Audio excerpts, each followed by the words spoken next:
మన ప్రభు అయిన యేసు క్రీస్తు అతి శ్రేష్టమైన నామంలో అనుదిన దైవ కృపా కార్యక్రమం ద్వారా ఈ దినం దేవుని యొక్క మాటలు వింటున్న దేవుని ప్రియులైన మీ అందరికీ హృదయపూర్వక వందనాలు తెలియపరుస్తూ ఉన్నాం.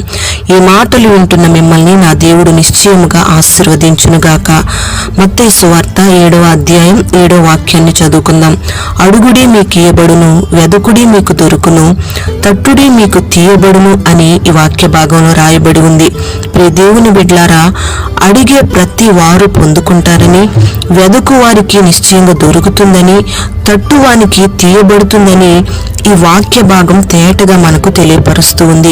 అయితే మనము మనుషులను అడగడం మనకు తెలుసు, మనుషుల సహాయం కొరకు వెదకడం తెలుసు, మనుషుల యొద్ద ప్రతికూలమైన పరిస్థితుల్లో మేలు పొందుకోవాలని పదే పదే తట్టడం మనకు తెలుసు. అయితే మనుషులు మనం అడిగినప్పుడు వాళ్ళ దగ్గర నుంచి ఎన్నోసార్లు పొందుకోలేని పరిస్థితులు మన జీవితంలో కనబడుతూ ఉన్నాయి. అంతేకాకుండా మనుషుల సహాయం కొరకు మనం వెదికినప్పుడు వాళ్ళ సహాయాన్ని మనం పొందుకోలేకపోయాం. ప్రతికూలమైన పరిస్థితుల్లో, మనకున్న ఇబ్బందుల్లో ఏ విధము చేతనైనా వాళ్ళు సహాయం చేయాలి, వాళ్ళు మనకు మేలు చేయాలి, ఇంకే ఆధారము లేదు అని మనుషులను మనం తట్టినప్పుడు వాళ్ళు మనకు సహాయం చేయని పరిస్థితులు, అంటే ద్వారాలన్నీ కూడా మూయబడిన పరిస్థితులు మన జీవితంలో ఎన్నో కనబడుతూ వచ్చాయి. ప్రియ దేవుని బిడ్డలారా, మనం దేవుని దగ్గర అడగడం నేర్చుకుంటే, ఆయన సహాయం కొరకు వెదకడం మనం నేర్చుకుంటే, ఆయన తలుపులు తెరవడం కోసం మనం ఆయన తలుపులు తట్టగలిగితే దేవుడు నిశ్చయముగా మనం అడిగిన వాటన్నిటినీ కూడా అనుగ్రహించబోతూ ఉన్నాడు. ఆయన మనం అడిగిన సహాయం అంతటినీ మనకు చేయబోతూ ఉన్నాడు. మనం ఏ సమస్య నిమిత్తమైన తలుపులు తడుతూ ఉన్నామో ఆయన ద్వారాలు తెరిచి మనకు సమస్త ఈవులను అనుగ్రహించబోతూ ఉన్నాడు. Praise the lord. ప్రియ దేవుని బిడ్డలారా, ఇక్కడ 3 అనుభవాలు మనకు కనబడుతూ ఉన్నాయి. మొదట అడగడము, రెండవది వెదకడము, మూడవది తట్టడము. ఈ 3 అనుభవాలు మన జీవితంలో ఉంటే నిశ్చయముగా దేవుని యొద్ద నుంచి మనం సహాయాన్ని పొందుకుంటాం. దేవుణ్ణి మన ప్రార్థన ద్వారా సంతోషపెట్టగలుగుతాం. మనము కూడా ఆ సంతోషాన్ని పరిపూర్ణంగా అనుభవిస్తాం. మనం ప్రార్థన చేసేటప్పుడు దేవుణ్ణి ఎన్నో విషయాలు అడుగుతూ ఉంటాం. ఉద్యోగంలో కార్యం చేయమని, కుటుంబ వ్యవస్థలో సమాధానాన్ని కలుగు చేయమని, ఆర్థికంగా కుటుంబాన్ని లేవనెత్తమని, అప్పుల సమస్యలకు విడుదల కలుగు చేయమని, అనారోగ్య సమస్యలను తొలగించమని, విడిపోయిన కుటుంబాన్ని కట్టమని, వివాహంలో కార్యం చేయమని, గర్భఫలం లేక ఉంటే గర్భఫలాన్ని అనుగ్రహించమని, ఇలా అవసరతల నిమిత్తమై ఎన్నో దేవుని యొద్ద మనం అడుగుతూ ఉంటాం. అయితే కొన్నిసార్లు ఆ అవసరతలు మనం దేవుని యొద్ద పొందుకోలేకపోతాం. మరి ఆ సందర్భంలో ఎందుకు నేను ఈ సమస్యల నుంచి విడుదల పొందుకోలేకపోతున్నాను, దేవుణ్ణి అడుగుతున్నాను కదా, దేవుడు మరి నాకు ఎందుకు ఈ రీతిగా అడిగినవి ఇవ్వడం లేదు అని నువ్వు ఒకసారి ఆలోచించావా? ప్రియ దేవుని బిడ్డ, దేవుడు చెప్పేది ఏమిటంటే, నువ్వు అడిగితే నీకు ఇస్తానంటున్నాడు. మరి ఆయన నువ్వు అడిగితే నీకు నిశ్చయంగా నీ జీవితంలో కార్యం చేస్తాడు. అయితే నువ్వు అడిగేటప్పుడు దేవుని వద్ద నుంచి వస్తున్న ఆ సహాయాన్ని నువ్వు పొందుకునేటప్పుడు అది దైవ చిత్తానుసారమైనదా కాదా, అది నీకు మేలుకరంగా ఉంటుందా లేదా, అది నీకు ఉపయోగకరంగా ఉంటుందా లేదా అని దేవుని సహాయం కొరకు నువ్వు వెదకాలి.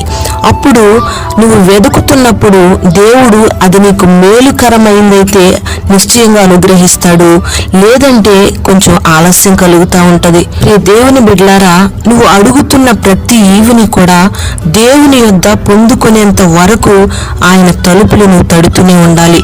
నువ్వు తట్టడం ప్రారంభిస్తే దాన్ని పొందుకునే వరకు కూడా నువ్వు పట్టుదల కలిగి ఉన్నట్లయితే నిశ్చయంగా నీకు మూయబడిన ప్రతి ద్వారము తెరవబడుతుంది. మరి నువ్వు ఏ సమస్యల చేత, ఏ ఇబ్బందుల చేత ఈ దినాన్ని కొట్టుమిట్టాడుతూ ఉన్నావో, ఏ సమస్యలతో బాధపడుతూ ఉన్నావో, ద్వారాలన్నీ మూయబడిపోయి ఏ ద్వారంలోంచి నువ్వు ఆ సమస్యలోంచి విడుదల పొందుకోవాలో తెలియని పరిస్థితుల్లో ఉన్నావో, ప్రియ దేవుని బిడ్డ, నా దేవుడు సమస్తాన్ని చూస్తూ ఉన్నాడు.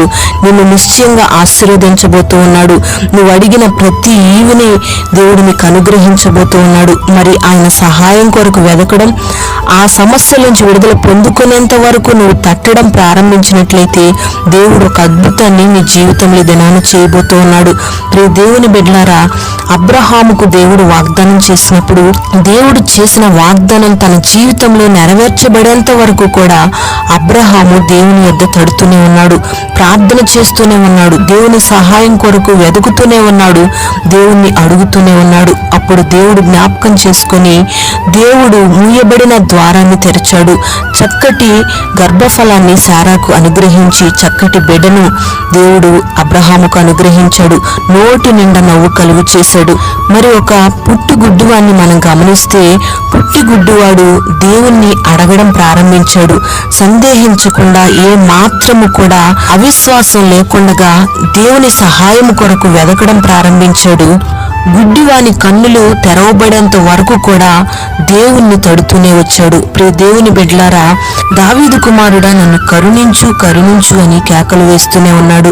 దేవుని యొక్క సహాయాన్ని వెదకడం చూసి, దేవుని యొద్ద అడగటం చూసి, దేవుణ్ణి తట్టడం చూసి దేవుడు గుడ్డివాని కన్నులు తెరచాడు. ప్రియ దేవుని బిడ్డలారా, ఈ దినాన మరి నీ జీవితంలో విడిపోయిన కుటుంబం కట్టబడాలని, గర్భఫలం లేదని, బిడల వివాహం కాలేదని, చదువుల రంగంలో విజయాన్ని చూడాలని, చేస్తున్న ఉద్యోగ ప్రయత్నంలో ఉద్యోగం కలగాలని, ఒక గవర్నమెంట్ ఉద్యోగాన్ని సంపాదించుకోవాలని, నలుగురిలో మంచి ఘనత కలిగిన బిడ్డగా నువ్వు మార్చబడాలని, మీకున్న అప్పుల సమస్యలు, ఆర్థికమైన ఇబ్బందులు, అనారోగ్య సమస్యల నుంచి నువ్వు విడుదల పొందుకోవాలని, మరి దేనిని నువ్వు దేవుని సన్నిధిలో అడిగినా ఈ దినాన నిశ్చయంగా నువ్వు పొందుకోబోతూ ఉన్నావు. మూయబడిన ప్రతి ద్వారము నీ కొరకు తెరవబడబోతూ ఉంది. మరి నువ్వు ప్రార్థన చేసి దేవుణ్ణి అడిగేటప్పుడు అది దైవ చిత్తానుసారమైందా కాదా అని దేవుని సహాయం కొరకు నువ్వు కనిపెడుతూ దేవుని యొద్ద నుంచి పొందుకునేంత వరకు కూడా నువ్వు పట్టుదలగా అడగగలిగినట్లయితే దేవుడు నిశ్చయముగా మూయబడిన ప్రతి ద్వారాన్ని తెరిచి నీకు సకల ఆశీర్వాదాలను, నువ్వు అడిగిన ప్రతి ఈవిని నీకు అనుగ్రహించబోతూ ఉన్నాడు. ప్రార్థన. పరిశుద్ధుడైన తండ్రి, ప్రేమ కలిగిన దేవా, నీకు స్తోత్రం చెల్లిస్తూ ఉన్నాం. ఈ మాటలు విన్నని బిడ్డల్ని మీరు ఆశీర్వదించండి ప్రభువా. అడుగుడే మీకు ఇయ్యబడును అంటున్నావు, వెదుకుడే మీకు దొరుకును అన్నావు, తట్టుడే మీకు తీయబడును అని మీరు సెలవిచ్చారు ప్రభువా. నిశ్చయముగా నీ బిడ్డలు ఈ దినాన ఏ అవసరతతో నీ సన్నిధిలో అడుగుతున్నారో, ఏ సహాయము కొరకు వెతుకుతూ ఉన్నారో, పట్టుదలగా ప్రతికూలమైన పరిస్థితుల్లో ద్వారాలు మూయబడిన అనుభవాల్లో నిన్ను తడుతూ ఉన్నారో, నీ బిడ్డలకు మార్గాలు సరళము చేసి అడిగిన ప్రతి ఈవిని మీరు దయచేయండి. దైవ చిత్తానుసారంగా నీ బిడ్డలు నీ యొద్ద నుంచి అడిగి నీ యొద్ద సహాయాన్ని పొందుకునేటట్లుగా మీరు కృప దయచేయండి. తడుతున్న ప్రతి బిడ్డకు తండ్రి తలుపులు తెరవబడినట్లుగా మీరు కార్యం జరిగించండి. మూయబడిన ప్రతి ద్వారాలను మీరు తెరిచి నీ సహాయాన్ని కలుగు చేయండి. పట్టుదలతో ఉండడానికి మీరు సహాయం చేయండి. అట్టి కృప నీ బిడ్డలకు అనుగ్రహించి ఈ నెలలో అయ్యా ఈ ప్రారంభ దినాలలో గొప్ప అద్భుత కార్యాలను బిడ్డల కుటుంబాలలో మీరు జరిగించి మేలు చేసి మహిమ మీరు పొందుకొనమని, దైవ చిత్తానుసరమైన మార్గాలలోనే నీ బిడ్డలు మీరు నడిపించమని యేసు నామములో అడుగుచున్నాము తండ్రి. ఆమేన్.